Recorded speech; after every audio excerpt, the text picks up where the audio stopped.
Let's make this Thai ginger chicken salad together, which is basically like a sanctuary bao salad, totally inspired by Donna Hay. I found this recipe in a very old cookbook of hers, and of course I completely changed it. So I started off by washing my baby cos lettuce leaves, added it onto a platter, and then got started on the minced mixture.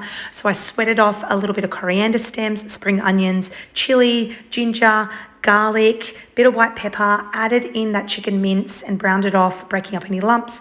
And then we're going to start on the sauce or marinade, whatever you want to call it, brown sugar, lime juice and fish sauce. So once that chicken mince had cooked, I added in that sauce and I turned the heat off. I allowed that mixture to cool down pretty much to room temperature, or just a little bit warmer.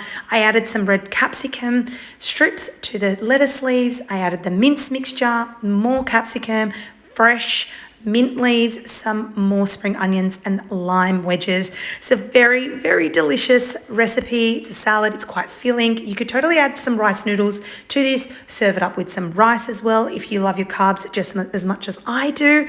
But apart from that, I hope you enjoy it. I hope you make it. It comes together really quick. Anyway, save, like and share with a friend who loves a good salad.